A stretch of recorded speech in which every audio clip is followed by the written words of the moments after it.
What's good, YouTube? This is Boxingwave, and we are back with some more boxing. Please subscribe to the channel if you haven't already. All right, and smash the like button if you enjoyed the content. Today was a press conference, the first press conference between Regis Prograis and Devin Haney. These guys are going to be fighting soon. Devin Haney is moving up to 140 to fight Regis Prograis, who is going to be defending his WBC world title. All right. There's been a lot of back and forth between these two for a little while now. I know there was a period where we didn't know what Devin Haney was going to do. You know, we know that he was with Top Rank for those fights with Kambosos, both of those fights, and he was with Top Rank when he fought Lomachenko in a very controversial decision in that fight. Right, but now he's back over with Matchroom to fight Regis Prograis. Okay, he decided. We didn't know if it was going to be Shakur. We didn't know if it was going to be Lomachenko in a rematch. Tank, all this talk. But it's officially Regis Prograis. And today was the first presser.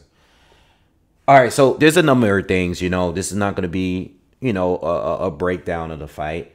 I'm going to just talk a little bit about the fighters leading up to the fight. But I want to mainly talk about this press conference today. And I also want to talk about a little bit of the interviews that Regis Prograis has had recently, all right, and some of the things he said leading up to this fight. Now, my opinion on these two fighters, I love both of these fighters, okay? I've been a Regis Prograis fan for a lot longer.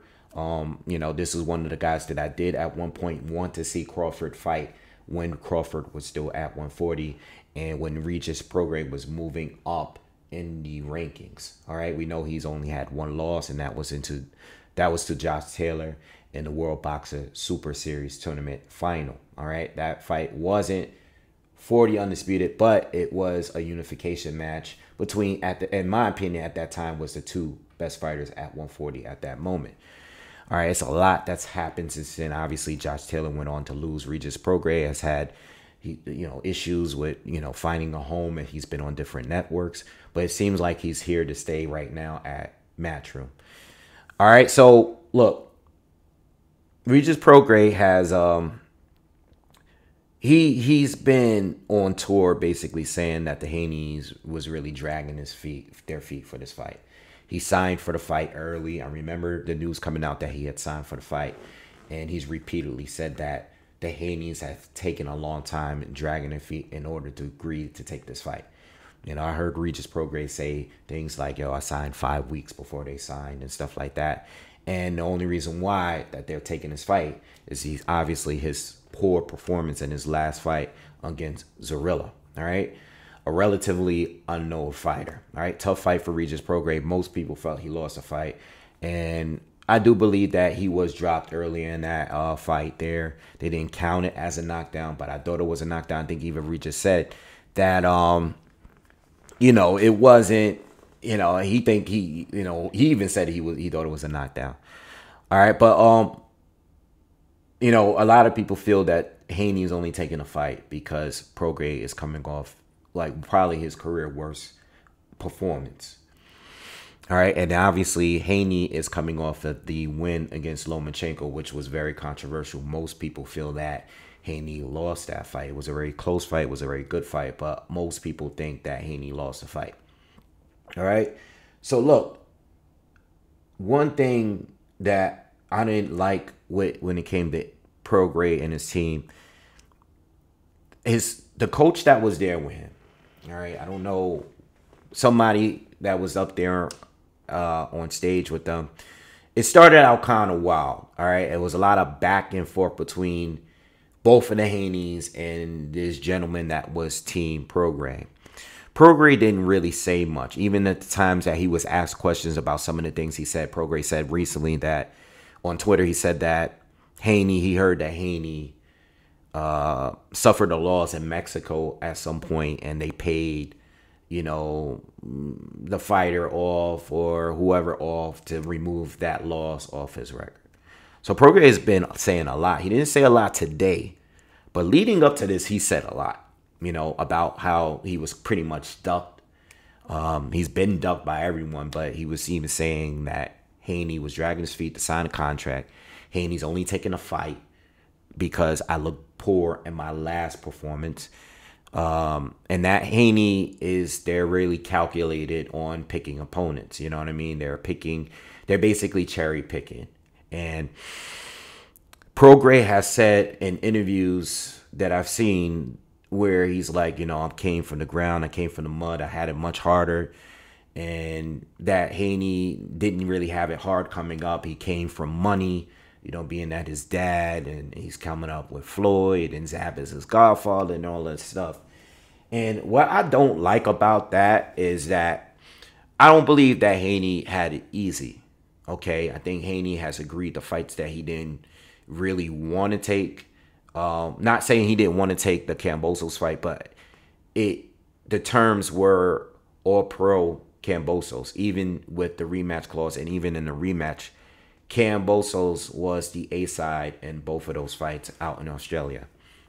All right, and even though Haney won and became undisputed, he still had to agree to those rematch clause terms. And I don't think that's easy. I don't think it. I know fighters travel around the world. I know European fighters from across, outside of the country have to come to America a lot and fight here. And a lot of them do it throughout their careers. So I'm not giving them a pass. But what I'm trying to say is that I don't think that's easy. I don't think just because your father had a tough life in order for you to have an easier life, I don't think he should be scrutinized for that. I don't believe that coming up in the hood and coming up pro, Prograis has been saying, how he was broke and, at different times in his career while he was actively boxing, getting paid very little. This is something that most boxers come through. And just because Devin Haney might have not been poor coming up and he might have went to a private school, I don't know if that's true, but he, at a very young age, one of the youngest to ever become undisputed, if not the youngest, one of the youngest, at least in the 4-belt era, probably the youngest to become undisputed. Haney's gone through a lot leading up to this moment. I've made countless videos talking about the franchise situation, the WB situation, and all of that stuff. I don't think any of that is easy, and I don't think somebody that came up right should be scrutinized for coming up right, for their father holding them down like he's supposed to. As a parent, you're supposed to make things right for the next generation. So just because you may not have had that, you shouldn't scrutinize the next guy for having certain privileges that you did not have. It doesn't make it easy. Like, I came up with my dad and my mom, and I'm not going to go into my life story because it's not really about that. But it doesn't mean that things were easy. The way I'm living now is different from the way I lived when I was younger coming up. I lived in a really rough area when I grew up, and I experienced things and I saw things and stuff. It doesn't mean that it was easy. It's just that I made it and I worked to a point to make things easier for myself. And that's what Haney has done. And his father set him out for that. So I applaud his father for getting him involved in the sport so early and fighting the Shakurs and the Ryans in an early age so he can get to the skills and a level that he's at today to make the right business moves in his younger 20s, where other fighters made bad choices business-wise throughout their careers and continue to do it throughout their careers. And you don't say that doesn't make you weak, or it doesn't make you stronger than they are. You know what I mean? My parents didn't have it easy, but they worked hard. They did whatever they had to do in order to make sure things would be easier for me. And even though things weren't always easy for me, I did whatever I had to do to make it to the next level in life. So I don't like when people do that. And I love Prograis. This is not a diss to him. I'm just trying to explain that you can't judge a man because he had it easier, quote unquote, easier than you. You came up a different way than him. It doesn't automatically mean you're a better fighter. I'm sure Regis Prograis has probably fought some of those journeymen he's fought throughout his career. They probably had it harder than him. Some of these other countries, a lot of Americans talk about how hard it is here. And yes, it is hard for a lot of people here. But there are other countries where the standard is hard.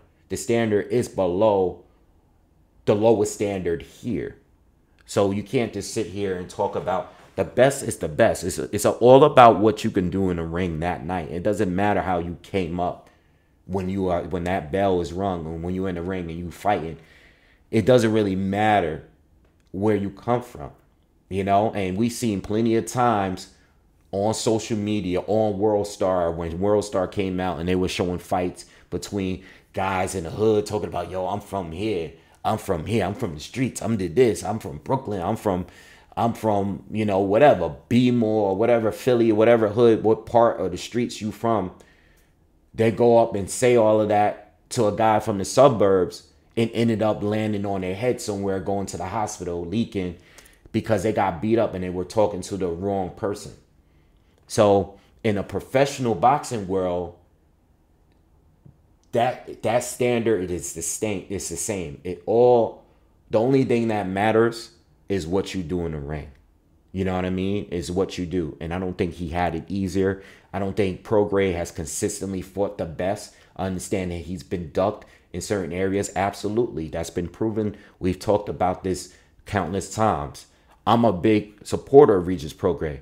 But that mentality of I came up harder than you, so I'm going to win. It doesn't matter how hard you came up. It matters on what you do in the ring that night of the fight. And if you do win, if you do go in there and do what you say you're going to do and knock Haney out, it's because of your skills. It's because of your talent. It's because of what you brought in the ring as far as your boxing ability, not because you from the streets or you grew up harder than him or whatever. I had to make that point, you know, because it bothered me. And, you know, the gentleman that was with him and the bald-headed guy that was talking about, you know, he was being really loud. He started the press really, really hard, like, you know, and it's good. It's good entertainment to see the back and forth. But a lot of things he said was extra. And you and Bill are not the two guys that are fighting. At the end of the day, it's all about Haney and Prograis. It's not about you or you or you or you and all these other people. The only thing that matters are the fighters. And I think that guy took away from Regis's moment, because Regis had very little to say because so much was said between Bill and the coach that was up there. And a lot of it was unnecessary. You know what I mean? So as far as the fight, Prograis is coming off of that weak performance. I'm not going to sit here and think that performance may have influenced the fight in some way. It might have. It might have, because fighters move in a way where risk reward, you know, or at a right time. They do it all the time. So I'm not going to dismiss that. And I don't think it's wrong to bring that up. But talking about what you came from as far as your life, that's ridiculous. You know, we supposed to applaud people that came up the right way and did it right. You know, and I applaud the Haneys for doing things the way, because that should be the standard. You know, let's make it where, let's be smart. Let's make smart business. We're fighters, but this is a business. This is prize fighting. You know, this goes back to Paulie Malignaggi and Keith Thurman going back and forth over with words at that presser. Keith Thurman calling him out, and Paulie at the time, who was more known, where's the money? Send me the money. It's a business at the end of the day. It is. And yes, Keith Thurman was ducked too. But it's a business, and that's how Keith Thurman's moved. Now you got younger fighters like Jerron Ennis calling Thurman out, and Thurman is not taking any deal if the money doesn't make sense to him. And it goes on and on and on. Once the younger guys, the younger bulls coming up, they're calling out the very best in the world. You got to wait in line, you know. And sometimes when you perform bad, and, you know, not for nothing, it's probably good that Regis Prograis performed bad, because he looked more beatable. This is the most beatable he's ever looked in his career. and he's in his mid-30s. So Haney might be catching him at the right time. But, and there's a huge but, you cannot sleep on Regis Prograis because he does have skills and he does have power. And two of the fighters that Devin Haney has struggled against in his career are southpaws, Joseph Diaz Jr. and Vasyl Lomachenko. I would say that before Vasyl Lomachenko, the other fighter that gave him his best fight at an elite level was Joseph Diaz. Now, I know Jorge Linares hurt Haney late, but I thought Haney clearly won the fight. He picked up more rounds, whereas I thought there was a little back and forth between him and Diaz. Haney won the fight for sure, to me, clear to me, but it was very, very competitive. Diaz had a lot of moments, and he did win a respectable amount of rounds. I don't remember how I scored it, but my point is he's a southpaw. And so is Lomachenko. But the danger that you have here in this fight is that you're moving up to 140 to fight one of the most dangerous punchers at 140. If not the most dangerous, he's one of the most dangerous punchers at 140 that can box really good. Yes, he's limited and he has his flaws in certain ways, and we'll get to that when I do the breakdown, do my film study, and we'll go back, we'll spin back, and we'll do that video at some point. But this is a real tough fight, and where I'm looking at it for now is if it does go to the cards, I lean towards Haney. If it does go to the cards. But if he don't make it, I'm expecting Haney to knock him out if it doesn't go to the cards. You know what I mean? This fight is going to be out in the Bay area where Haney is from. He grew up in Oakland and all that. As I'm looking here on Devin Haney's BoxRec, I meant to check this before I even started this video, but I don't remember the last time Haney had fought at home. I've seen he's fought in LA, he's fought in Vegas, New York. I don't know when's the last time he's fought in his hometown. But one thing that I do realize for fighters that always are on the road or they're not fighting back at home, like a Regis Prograis, he recently fought in New Orleans, where he's from. It was like a homecoming fight. I remember that being a homecoming. He's been to San Antonio, Atlanta, Dubai, he's been everywhere, but he hasn't fought in New Orleans since Terry Flanagan, and that was back in 2018. This is a tougher fight than that, and Zarilla, his fight in New Orleans, his homecoming in New Orleans ended up being a bad performance for him. So when it comes to Devin Haney, yeah, you're fighting at home, but it might not be your best performance. And I think that is the pressure that certain fighters have when they become champion, and then they finally go back home to fight in front of their hometown crowd. There is a pressure there. There's some pressure there when you're going back and the whole crowd is there to support you. 95% of that crowd is going to be there to support Devin Haney because he's from there. So there's going to be a different kind of pressure.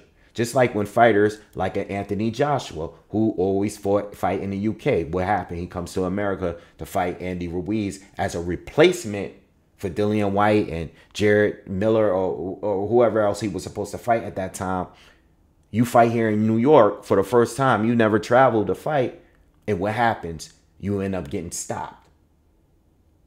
So there's a lot of things to look at when going on. I'm just trying to bring up some of the things you got to look at going into this fight. I don't think it has anything to do with what hood you from or who grew up harder. It has nothing to do with that. It's about what you can do in the ring.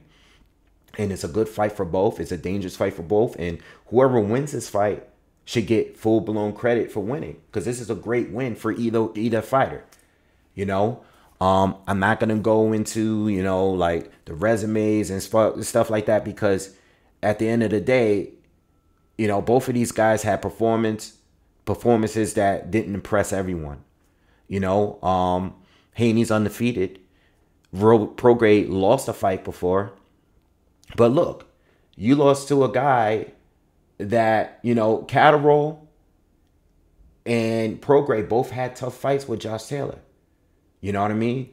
Not controversial. I wouldn't say Prograis was controversial, but there's a lot of people that think Prograis might have edged the fight. I thought it was really, really close. But the Catterall fight with Josh Taylor, most people thought that Catterall won. Now the rematch never happened, but look what happened. You got a guy from 135 that moved up not too long before that and beat Josh Taylor and made it look easy. He made it look easier than Prograis did or Catterall did. You know? You know what I'm saying? So I think Prograis is probably, I'm expecting Prograis to be at his best at his current state. This is the fight you get up for. Maybe the Zorilla fight wasn't a fight he get up for. Maybe he just thought this was another tune-up because he's had a good amount of them since people have been ducking him. Maybe he fell asleep fight. Maybe he didn't train at his best. I think this is the fight that would prepare you to be at your best because you're fighting an undisputed champion that's moving up. You know, and as far as money, as far as name and stuff like that, Devin Haney is known, and you're going to be fighting him in his home. So you might want to be at your best because the way that he thinks and the way that his coach that was there is thinking, you should want to be at your best. Because since you think he's so privileged, I would assume you're going to think the judges are going to pick the guy that's fighting in front of the home crowd, the guy that's undefeated, the guy that's undisputed. You know what I mean? So you may have to be on your best. With that being said, he cannot go into this fight just looking to land one shot. He should be going to this fight looking to win by any means necessary. It's going to be a tough fight because Devin Haney has the reach. I believe he probably has the height advantage as well. Very good boxer, very good jab. And if he can maintain anything close to what Zorilla was doing in their fight, controlling distance, Prograis, not a tall fighter, doesn't have long arms. You know what I mean? And he's not a volume puncher. All right. He can be pretty versatile. You know, I've seen him fight Josh Taylor and fight in the pocket with Taylor and hold his own in the inside. But in the Zorilla fight, I didn't really see much of that. I've seen a guy that was just trying to land that one shot and was down on points because you're trying to land one shot. You know, in this fight here, he's going to have to bring more. He's going to have to show the people that don't believe in him that he can do more than just land a big left hand. You know what I mean? So it should be a good fight. I can't wait for it. Again, I don't like that as a pay-per-view because we're already paying so much more for that new dazn subscription price, whatever it's priced at. I always do the yearly subscription because I don't want to pay more month to month.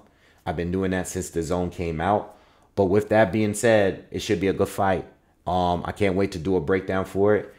And that's all I got to really say. The press conference was cool as far as the back and forth, but a lot of it was unnecessary yelling about who's tougher than who grew up, who. It's all irrelevant. You know what I mean? Fights that happened in Mexico years ago is irrelevant, man. At the end of the day, this guy is undefeated and he fought. He traveled in order to collect them belts. And he's defending those belts, you know, and you never know. Haney, as far as power, as far as his ability, you know, as an athlete overall, maybe the move to 140 might be better for him. I personally think that he will probably be stronger at 140. So I know a lot of us think that power this, power that. It's like Shakur, same with him. I said, you know, the more they move up, the more powerful, the more stronger they start to look, you know, because now they're not they're not having to be concerned with being drained, you know. So now some of these guys that move up, they're going to look stronger in some of their fights because they don't have to drain themselves as much. You know, we know that Devin Haney has looked drained in past fights. All right, so I think I covered all areas for now. I will definitely do a breakdown soon at some point after I start doing my film study. I'm definitely going to check out, you know, the Loma fight again, rewatch that, rewatch the Joseph Diaz Jr. fight, you know, and go back to watching Haney's fight with Zorilla and all of the other guys that have similar styles or whatever that Haney has. All right. So anyway, Again, subscribe to the channel, smash the like button if you like the content, and I'll see you guys on the next one. Peace.